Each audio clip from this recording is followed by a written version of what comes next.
It's the American Doofus Show, part two of our conversation with Chris and Mike.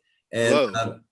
I had some technical difficulties. We're back up. In So, the gap, in the gap between the break, Chris and I fixed everything. okay, go ahead and give us. Yeah, it's all good. It's all good now. Nothing to worry about, right? Did you fix everything, Chris? Everything is fixed. Everything. Okay, No, we were just talking about like what, from my point of view, it's always what are the various actors, whether for good or for evil or whatever, going to get out of this? And yesterday was a really hard day to figure out.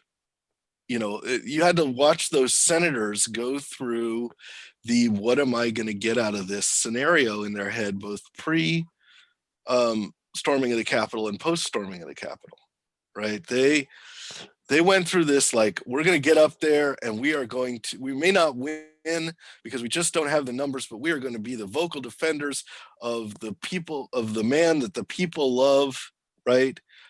And then their house gets broken into, their stuff gets messed up, people are bleeding and dying all over their house, and now they got to rethink. So you got to watch people like Kelly Loeffler just collapse like a tent, right? Because she's just like, what am I doing?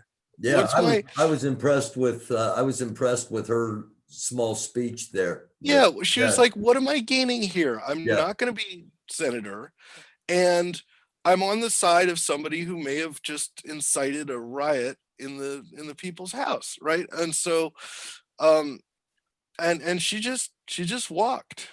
Ron Johnson had the opportunity to object for Wisconsin. He walked, right? I mean, like, and I'm not saying these are good people. Let me be very clear. These are awful human beings, but their payoffs just completely changed from, let's say, noon Washington D.C. time and 8 p.m. Washington D.C. time. Their whole world changed. I called it a line in the sand day yesterday. Yeah, it's a great way to think of it. So yeah, I mean, I think that no one can predict what will happen long term because of it. Chris and I were just talking about short term. What do you do for the next 13 days? Okay, that's my next. That's how I want to open this up. What happens now? What do we do over the next 13 days, Chris? Well, since domestically everything's deteriorated, okay, he really has no play at this point domestically. Okay, good. I can't think of one either. Now, go outside of the United States, he has a whole bunch of options. Right. Okay, specifically in the Middle East. Okay, North Korea, the Middle East, South America. Right, but mainly. But mainly the Middle East. Yeah, we're talking about like Iran specifically. Right. And that's the big thorn. They've been. I don't know if you guys have listened, but they've been badgering our aircraft carriers in the Strait of Hormuz for some time. Right. Trump turned them around, actually. They were going to be brought out of harm's way by the Defense Department, and Trump said, well, I mean, again, I don't know who to believe, but the story is that Trump said, no, turn those carriers around. We are going to be, tough in this environment, which, I mean, we have gone to war over attacks on ships before. Like that is not even a trivial provocation.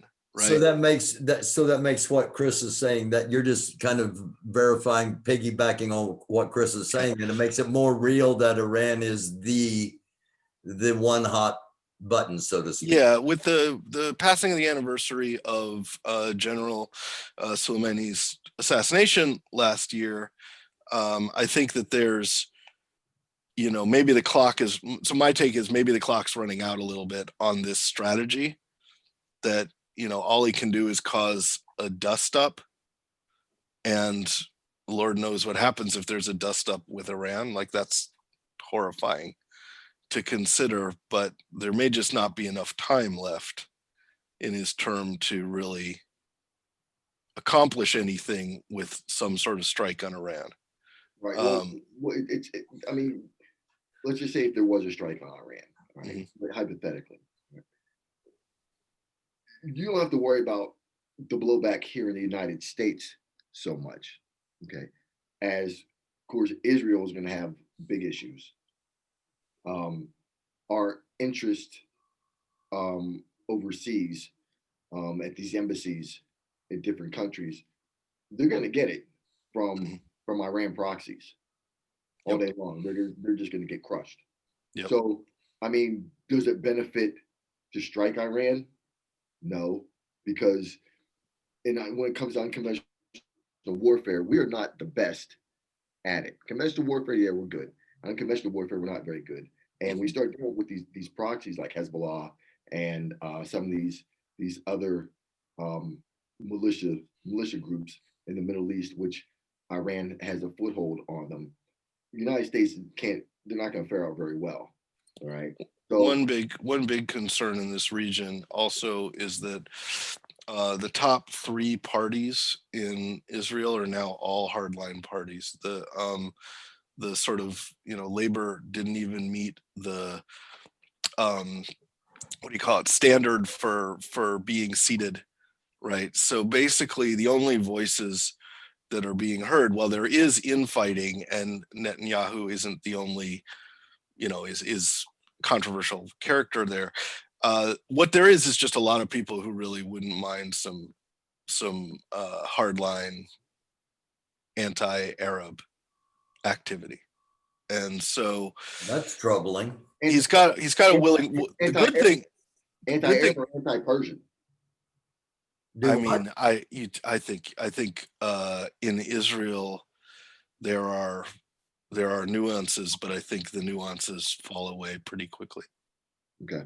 I just think the good news is that the unity government it doesn't exist, that they have another election coming up, and they're kind of in complete turmoil. So while they'd be a willing ally to us, they're not in any functional state to move forward with any coordinated action at this point. At least they don't look that way to me. So again, we're kind of in this spot where we're running out the clock on the Trump administration, right? The main goal is to make it to January 20th. Always has been.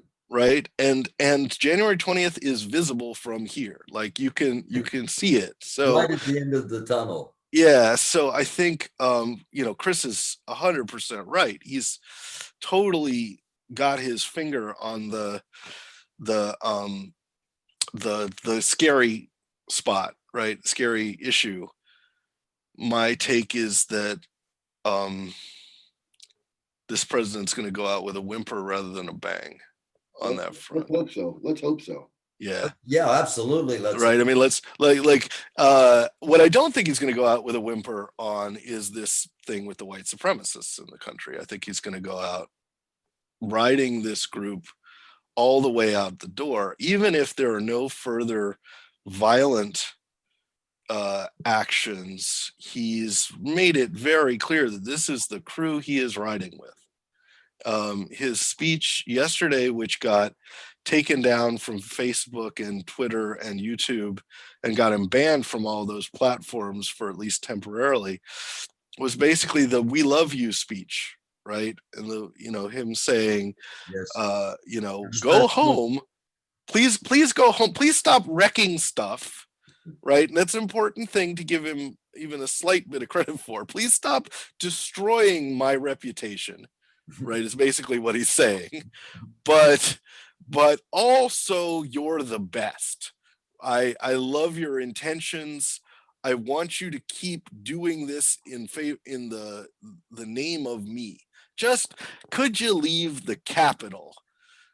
Because that's not actually helping, right? Now, I'm not even sure he believes that it didn't help, because it did get a delay in the vote. If you caught Rudy Giuliani's call to supposedly Senator Tommy Tuberville, so he was trying to get him to just delay the vote to the next day, to today or tomorrow, so that new information could come to the legislators and they Yeah.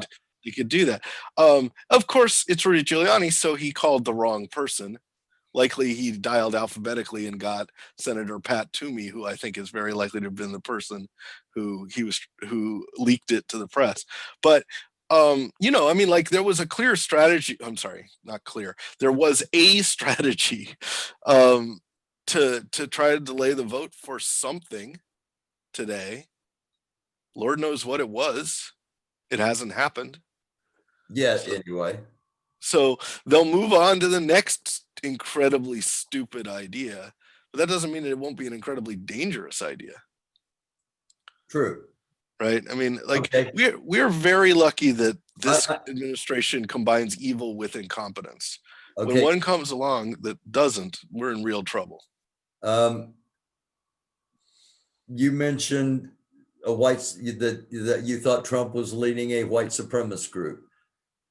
Two things. Did you catch him in the speech giving the Proud Boy? Oh, I didn't know. I must have missed that, though. It will not surprise me if you're correct on that front. Okay. I did not notice that. Multiple times he gave the Proud Boy sign and like this way and this way. Wow. Well, good. There's been talk that Great. that it's racism trying to be disguised as patriotism. Yeah, those and I things think are that's often true similar. with some. And I think that's true with some. And I think with the majority of them, if they're not racist, it's privilege disguised as patriotism. Well, I mean, I want to give Chris a chance to address that, but I think all you needed to do was see the one woman who said, "They're shooting at us. Why are they shooting at us? They should be shooting at the BLM people," right? As if to say white people shouldn't be shot at.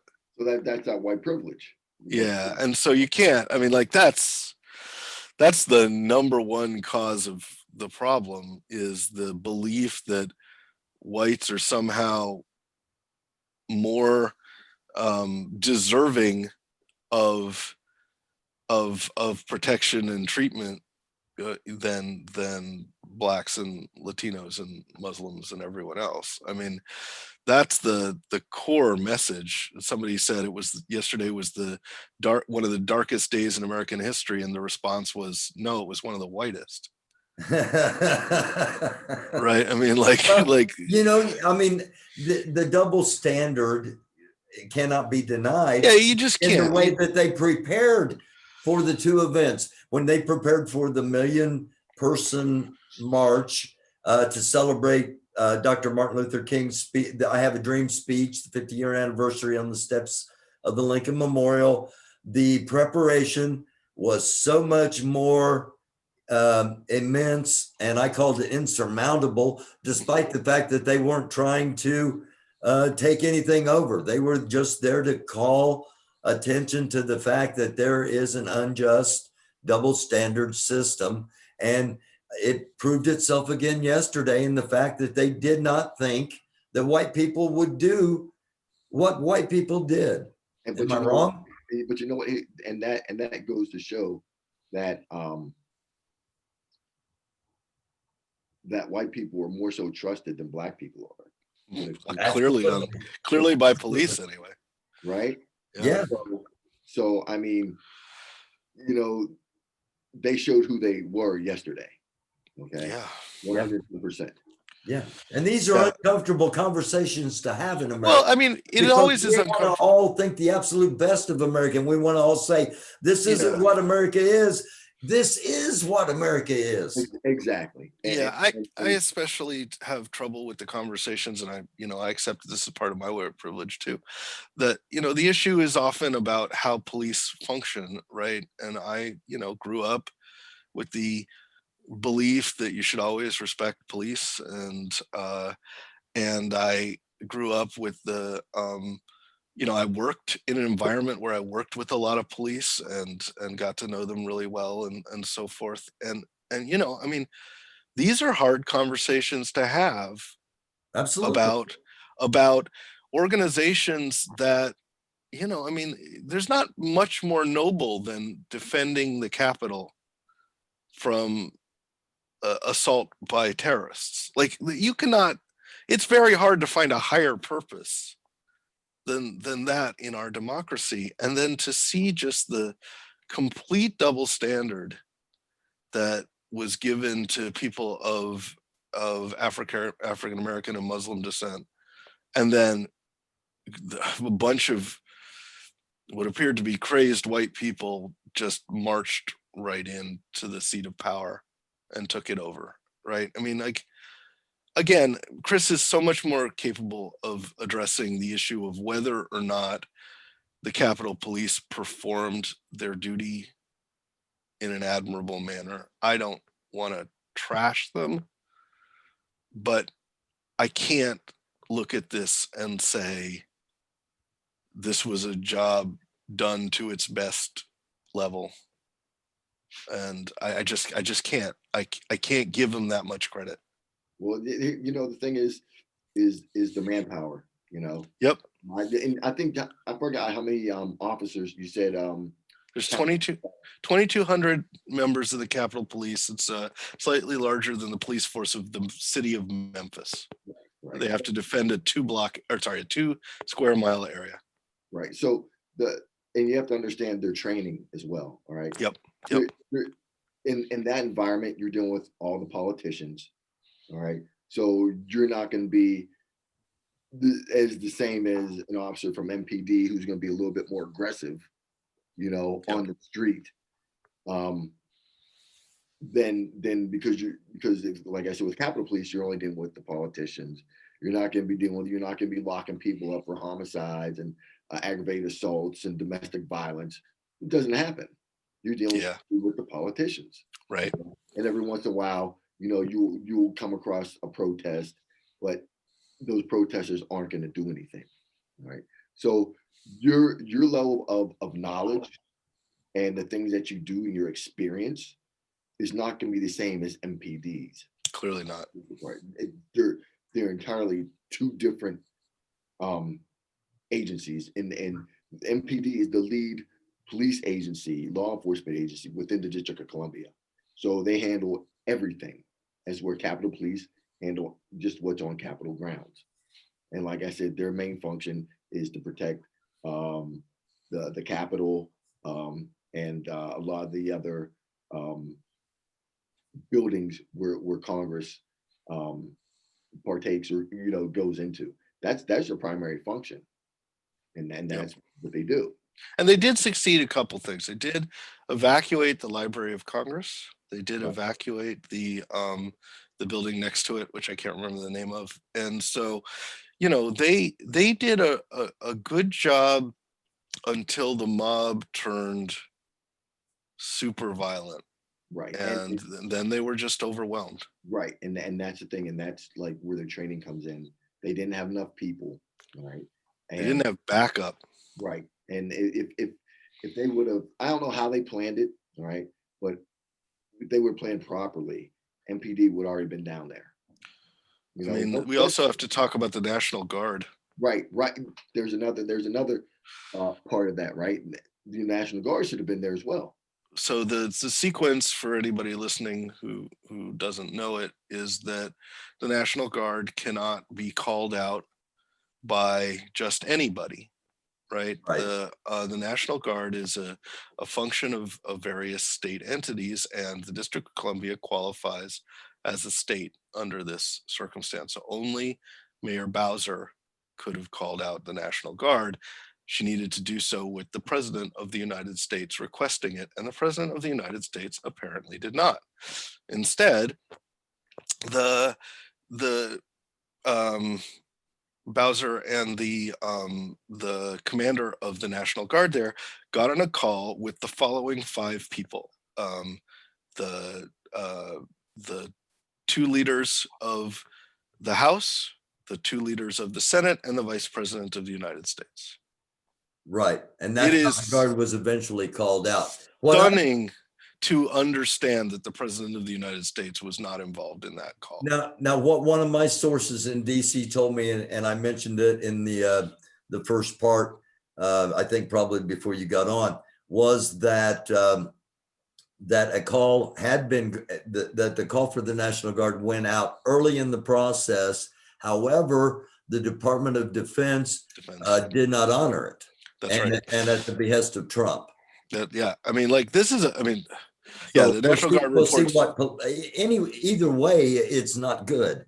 No, like there's a certain, the outcomes are either complicit or incompetent. Those are your two choices, right? And and I never like to think, just like I don't like to think negatively about the police, I don't like to think negatively about the military.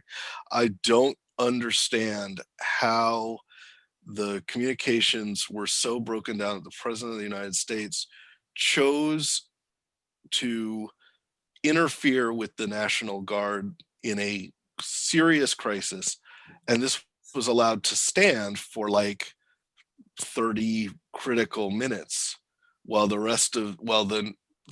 mayor said, well, we can't have this, and went and got the rest. Well, I assume she made the call. I guess I don't know. Somebody made the call to somebody else to get the vice president on the horn so that he could do it. Vice president, by the way, just to be clear, being hidden inside the Capitol at the time, right? And like, this is not like the vice president was just available over at the vice president's mansion. The vice president was in the place that was being assaulted, and he needed to be gotten from his secure location and communicated with, as well as these other members of Congress. I mean, this is a situation coordinated with the people inside the building, not the people, importantly, in the White House, who are at the moment safe and sound and watching this on TV. Right. So, I mean, it's not enough to simply say this was a crisis of communication. This was a crisis of obstruction. Okay. If you're saying, if this is true, what you're saying, and President Trump didn't want the National Guard to be brought out at that time, that's a big issue. I think so. I can't say what somebody wanted. All I can say is the end result was that the vice president authorized the use of the National Guard almost an hour after the Guard was requested by the mayor of Washington, D.C. to be engaged. And there were two other National Guard units from the two neighboring states, Maryland and Virginia, that were also on the ready. And Lord knows how these people scramble as quickly as they do. I don't like that. But they were sitting there outside the district, not outside the Capitol, but outside the district, trying to be allowed to get in to help. Right? I mean, like, this is a bad sequence. This sequence around the National Guard, I think, will be debated for years to come. I'm surprised I'm really shocked that surprises you. No, I'm not trying to say it surprises me. Let's be very clear. I'm profoundly disappointed. Right? I am surprised that normal. Yeah, I am surprised that the President of the United States, not surprised, I am horrified that the President of the United States did not think that the first response should be to activate the units of the Defense Department that were available to him at a moment's notice. Okay, both of you are strategists. Both of you study tactics. Both of you, one has real world experience in dealing with uprisings. The other one games it out, and both of you have validity. So where do we go from here? What happens now? What happens with all of the Make America Again terrorists, potential terrorists that are across the country? Do these people are politicians, are media, are areas specific?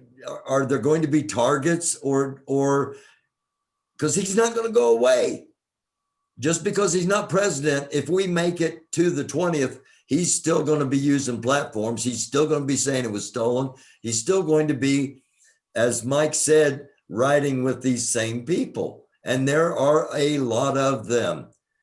What should our viewers, what should the average American know or be thinking about post January 20th with all these people out here?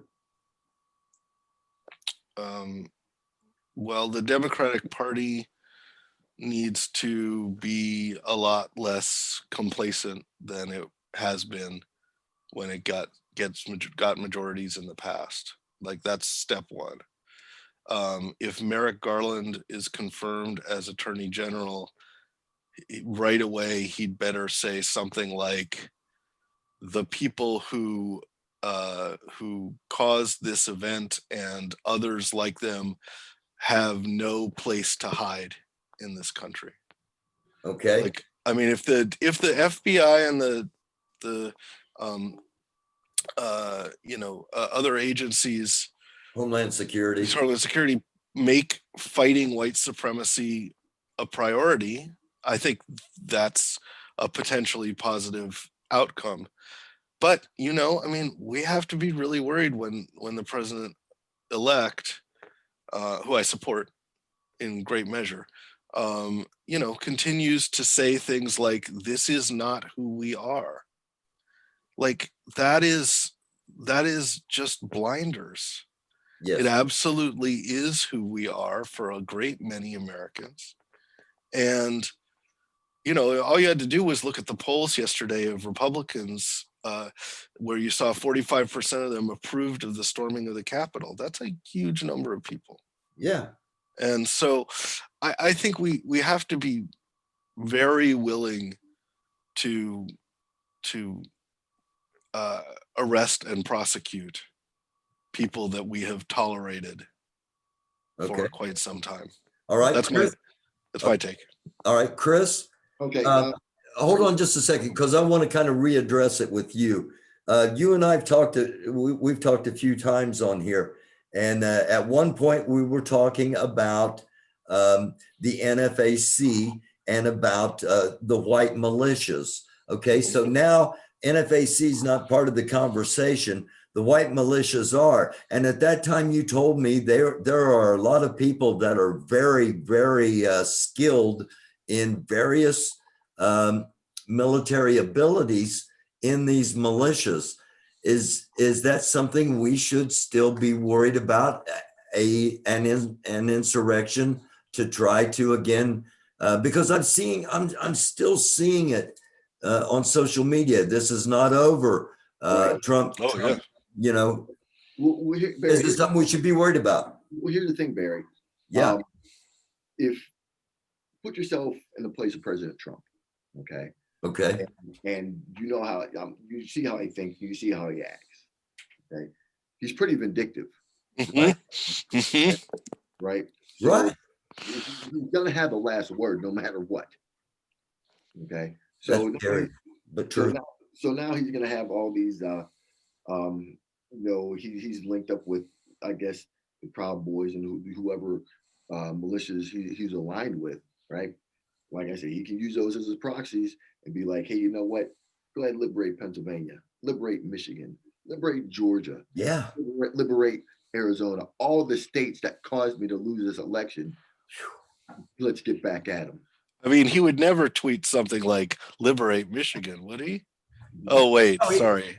Oh wait, sorry. He actually used those very words.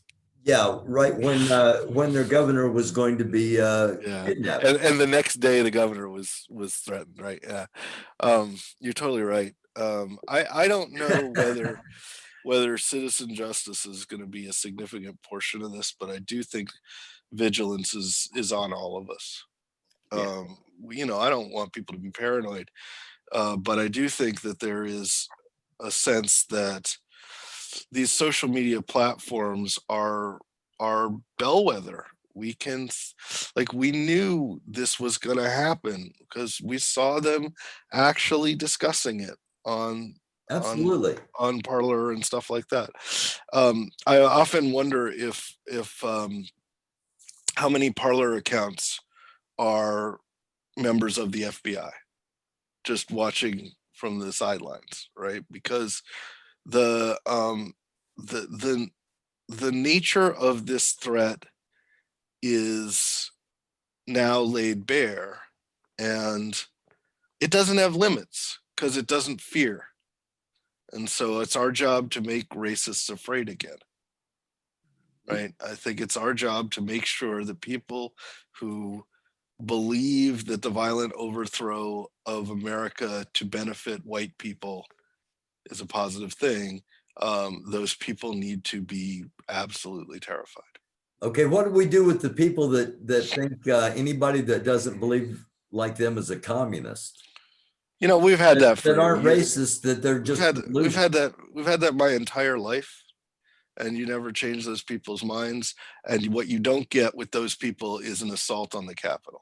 Right. I mean, you just sort of accept. There's going to be not all Republicans support this. There's going to be 40 million people who vote for the next Republican to run for president, and that's fine. Like, I mean, I don't have to agree with them. I don't even have to like them. But if that Republican is a demagogue who believes in violent insurgency, then yeah, I'm going to get a little worried about that. Yeah. Yeah. And that's like one of the major issues that that I'm seeing now, you know, is with President Trump getting payback. Yeah. You know, yeah. for this Right. loss. And don't think, like you said, it's not going to go away No. anytime soon. So yeah, payback is an interesting question, right? Because like you have to wonder what the law, what form. Yeah, like you have to wonder what the outcome is that sits in those people's minds. You know, Trump can be, so one of the reasons that, you know, you can kind of hope that this impeachment thing gets steam is that it would stop him from being president again. You know, he can run in 2024 and win. And so we got to be considering him at the very least a potential candidate for the office in 2024, or failing that, one of his idiot sons, or, you know, I think it's very likely that Ivanka Trump might consider a run for the Senate against Marco Rubio. I mean, like, there's all sorts of things that says that the Trump family will be with us for a while. Although this was a big day. Yesterday was a big day. How big of a stain did yesterday? Yeah, like this is Trump's, and because Mike Pence is going to want to run for president in 2024. I think Ted Cruz is going to. There's not going to. Ted Cruz is definitely running. You know, I think Mike Pence is actually going to go off into the sunset. Boy, I sure hope so. I think yesterday was when he delivered that gavel down. He said, "You know what? I reaped this whirlwind." Yeah.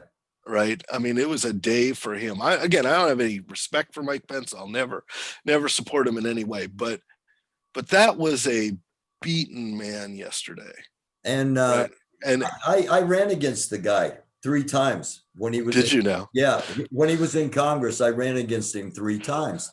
Yeah, I almost beat him the first time. I have no doubt. And I have been so disappointed with him over this past 4 years, but he did what he signed up to do. He signed up to be the vice president to this man, and he was loyal all the way until it just, you know, I'm not going to prison for you. I'm not going to overthrow the American government for you.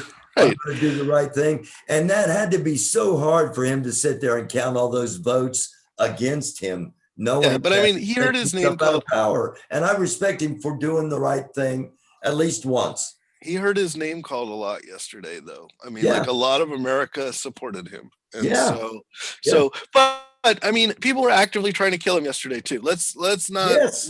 let's give Yes. him that too. Yes. But I think the really important thing with Trump is that we've now seen for 4 years the effects of gambling on an outsider whose primary qualification is that he can rile up people against other people, right? Yeah, we've done the outsider thing before, but they haven't truly been outside of politics. No, so They've been outside of DC. yeah, you There's can't a say major the difference. last three outsiders we bet on were the governors of Georgia, California, and Arkansas. That doesn't seem all that outside. No, The one before that, Carter. the one before that was the commander of the armed forces in World War II. I mean, like this Right, doesn't seem like Yeah, clear that's not definitions. an outsider either. Clear definitions of outsiders Yeah. we have not been on. And I think what we really need to be afraid of is somebody who is just like Trump but a lot smarter. And I don't know who that person is. We've seen a lot of his cronies be dumber, right? We've seen the Louis Gohmerts and the Matt Gaetzes and people like that. But you get somebody in there who's a strategist, who doesn't fire from impulse, but fires from deep understanding of how people work. We're in trouble. Like, we have to be ready for that, and we have to defend ourselves with a very strong, principled defense that involves us being a little more hard-willed than we have been in the past. At least I think so. Okay. Chris, your final thoughts. My final thoughts are we really need to be concerned about what's going on in the Middle East right now. Mhm. Yes. Yes. Because, like I said, we're still in a state of emergency. If President Trump decides to bomb Iran, for whatever reason, he's going to retain his power. Because let me tell you something, he's not going down without a fight. He's not. All right. So if he bombs Iran, and I'm sure there's provisions in the Constitution that can keep him in the power. And Mike, is that correct? I think so. I don't have it. Like, I think you're exactly right about the source of the problem, but there is no remedy for him. Right, there is none.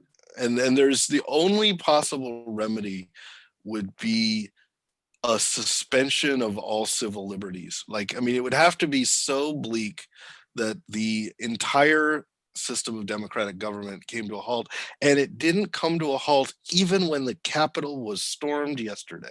Right. And that is a true statement about America, that you can true. break into our seat of government and attempt to destroy it, and we will still show up in the evening and do the people's business. And so, not that I'm saying that Trump isn't dangerous. I'm totally in agreement with Chris. I just think his number of options dwindled dramatically yesterday. See, I don't. I think his number of options increased yesterday because, right. like you said, the lame duck thing. His options now are he's got virtually an army of militia that will do anything he says. That to me is incredibly very dangerous. And then what I've learned from both of you about Iran, that's incredibly dangerous. Right, and that's my whole thing. He still actually has 2 plays left, and like Barry said, it's the militia thing and the stuff going on in Iran. So I think those are going to be the 2 biggest things that we really need to keep our eyes on. Totally right. Guys, thank you so much for doing this. I appreciate both of you. I appreciate your time, your expertise, your knowledge, your passion, and love you both. We will do this again after the 20th. Is that okay? Well, you'll forgive me if after the 20th I don't want to talk about the destruction of America anymore. I want to talk about things being peace and love and niceness. That's exactly what I'm hoping. That's exactly what I'm Chris, hoping. will you do that? Will you do a show with me where we talk about nothing Absolutely. but good stuff? That's absolutely. That's what I'm hoping, is we'll do a show after the 20th where it's about, man, because at the end of our episode, Mike, we said both of us hope this is just a giant war game that we're playing out in our heads and online. Yeah. And I said, hey, January 6th, Civil War comes from being online to being in the real world. And man, it just about happened. I did not like being right. No, not at all. Not at all. Thank you both. Thank all of you for watching. It's the American Doofus Show. We'll be back with another episode very soon. Of course, don't be a doofus. I'm your host, Barry Welsh. Good night.